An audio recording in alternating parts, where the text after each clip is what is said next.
کہ وما خلقت الجن والانس الا لیعبدون، ہم نے جنوں اور انسانوں کو محض اپنی عبادت کے لیے پیدا کیا ہے، تو ہماری جان صرف اللہ کی عبادت کے لیے ہے۔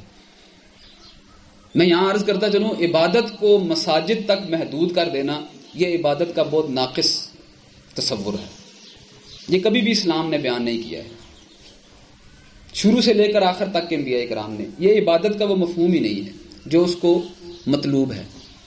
قرآن پڑھ لینا، داڑھی رکھ لینا، اچھے لباس پہن لینا، مساجد میں باوضو ہو کر نمازیں پڑھ لینا، روزے رکھ لینا، یہ عبادت، یہ شاعر عبادت میں سے ہیں، عبادت کی نشانیوں میں سے ہیں، عبادت کا کل مفہوم نہیں ہے جو مطلوب ہے۔ ہم یہاں بیٹھے ہیں تو ہم عبادت میں ہیں، اگر اللہ رب العزت کی رضا کی خاطر بیٹھے ہیں تو اس کی عبادت ہے، اور اگر اللہ ہمیں بچا کر رکھے اپنے نفس کو خوش کرنے کے لیے بیٹھے ہیں تو نفس کی عبادت ہے۔ ہم چلیں تو وہ عبادت میں شمار ہوتا ہے، ہم بیٹھیں تو وہ عبادت میں شمار ہوتا ہے، ہماری تجارت عبادت میں شمار ہوتی ہے، ہمارا کسی سے کلام کرنا عبادت میں شمار ہوتا ہے، ہمارے اپنے والدین کی خدمت کرنا، ان کی بات کان لگا کر سننا، یہ عبادت میں شمار ہوتا ہے، اپنے بیوی بچوں کے لیے حلال روزی کمانا عبادت میں شمار ہوتا ہے، ان کی دیکھ بھال کرنا، گھر میں آنا، بازار میں جانا، زندگی کا کون سا شعبہ ہے، وقت کی وہ کون سی گھڑی ہے جس میں انسان عبادت میں نہیں ہوتا؟ ہر وقت، ہر لمحے انسان عبادت میں ہے، اس کے لیے پیدا کیے گئے ہیں۔ اب اس عبادت کو یا اللہ کے لیے کر رہے ہیں یا غیر اللہ کے لیے کر رہے ہیں، وہ غیر اللہ میں نفس سے ابتدا کریں، اور چاہے اس کو نظام کو شامل کیجئے، اس میں شخصیات کو شامل کیجئے، اس میں خاندانی، قبائلی، علاقائی قانون ہوتے ہیں، اس کو شامل کیجئے، اگر ان کی اتباع اور ان کی اطاعت کر رہے ہیں تو اس کی عبادت کر رہے ہیں، اور اگر اللہ رب العزت کی، رسول اللہ کی لائی ہوئی شریعت کے مطابق کر رہے ہیں تو اس کی عبادت کر رہے ہیں۔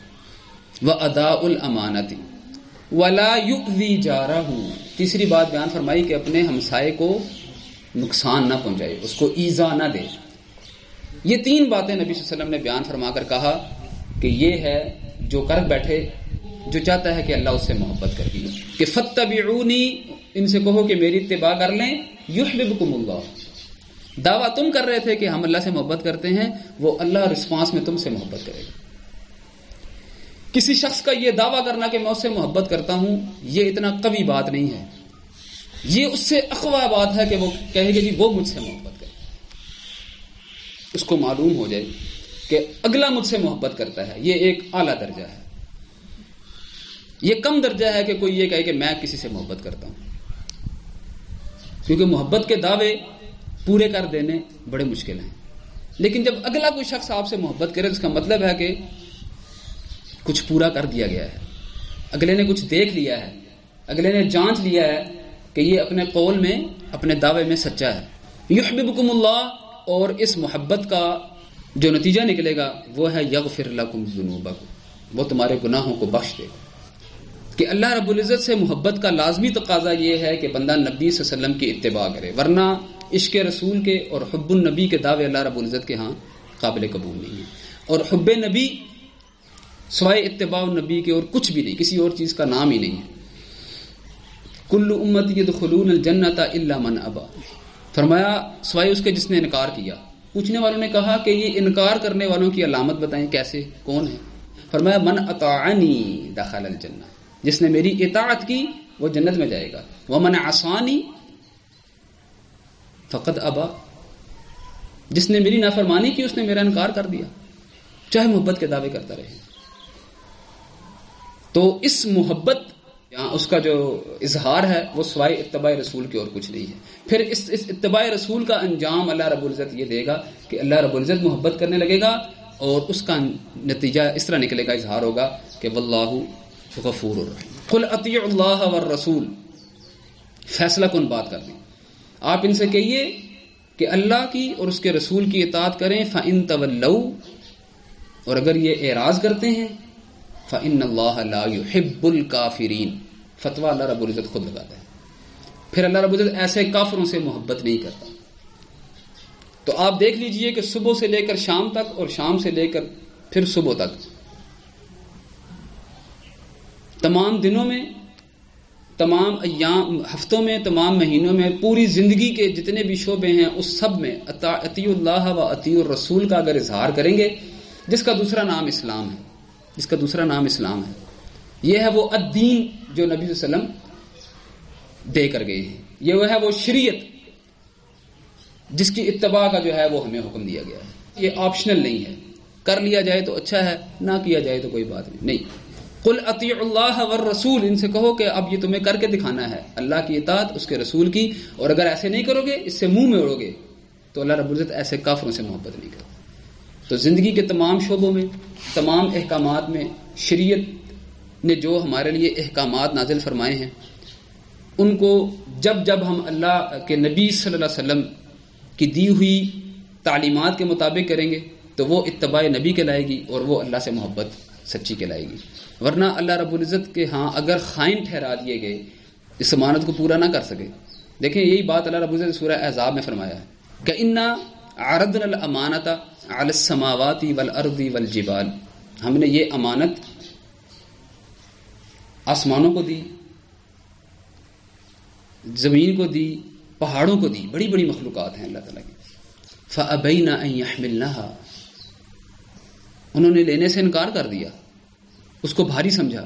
وَحَمَلَهَا الْإِنسَانُ، انسان کو اللہ رب العزت نے جو اختیار کی آزادی دے رکھی تھی نا، اس کو اشرف المخلوقات بنایا تھا، اس کو علم سکھایا تھا، تو اس نے سمجھا کہ میں اس کو پورا کر لوں گا، تو اس نے قبول کر لیا.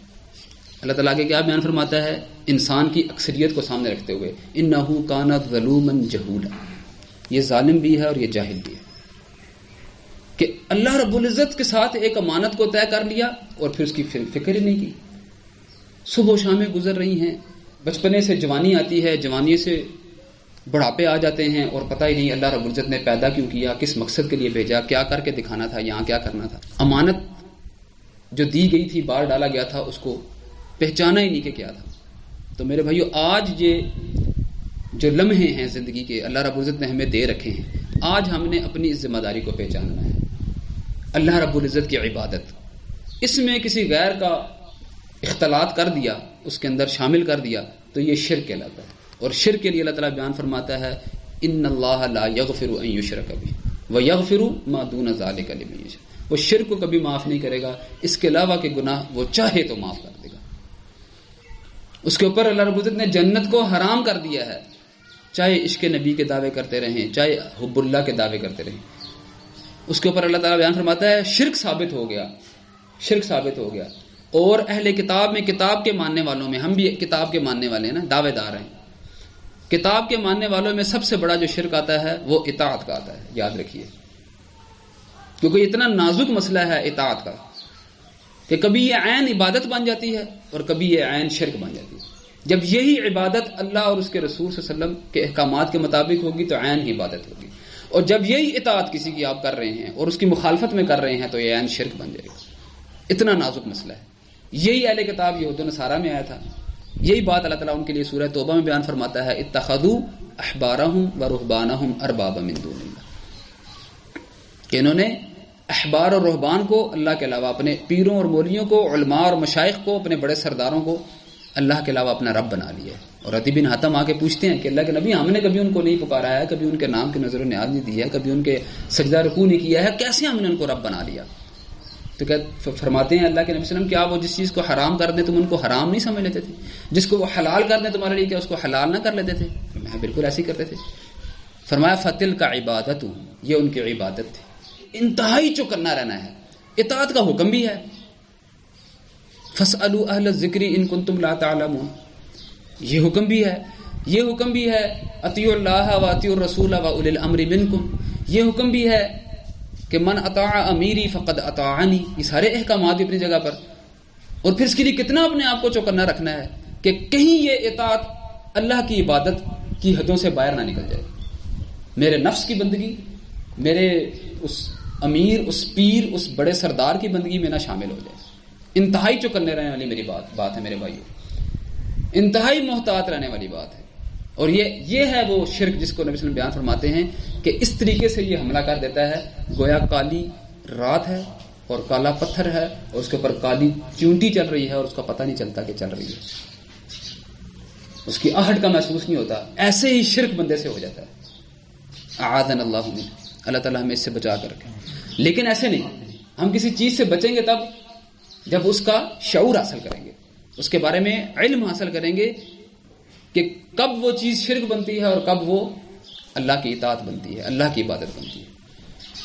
تو یہ یعنی کہ ایک دو باتوں سے، ایک دو مرتبہ کوشش کر لینے سے ایسا نہیں ہے، یہ ایک بہت بھاری بوجھ ہمارے اوپر اللہ تعالیٰ نے عرضنا الامانۃ، بہت بڑی بھاری امانت اللہ تعالیٰ نے ہمارے اوپر ڈالی ہوئی ہے۔ پھر ایسے ہی تو وہ جنتیں نہیں ملنی ہے نا، کعرضھا عرض السماء والارض، اتنی بڑی جنت زمین اور آسمان جتنا صرف عرض طول بیان نہیں کیا، سب سے بڑھ کر ورضوان من اللہ اکبر، اللہ راضی ہو گیا کبھی وہ ناراض نہیں ہوگا، اتنی بڑی رضا، اتنی بڑی خوشنودی ایسے ہی مل جانی ہے۔ ایک چھوٹی سی دنیاوی مرتبہ حاصل کرنے کے لیے، زمین حاصل کرنے کے لیے، عہد حاصل کرنے کے لیے کتنی محنت کی جاتی ہے، کتنی محنت کی جاتی ہے، ساری زندگی اسی میں لگا دی جاتی ہے، ساری جوانی اسی میں کھپا دی جاتی ہے، پھر جا کر کہیں وہ نصیب میں ہو تو ملتی ہے، کبھی نہیں بھی ملتی۔ تو وہ جس کا سارے کا سارا دار و مدار اس نہ ختم ہونے والی زندگی پر ہے، تو وہ اتنی آسانی سے مل جائے گی۔ حسب الناس ان یقولوا آمنا وهم لا یفتنون، یہ میری بات نہیں ہے، آپ کے اور میرے رب کی بات ہے۔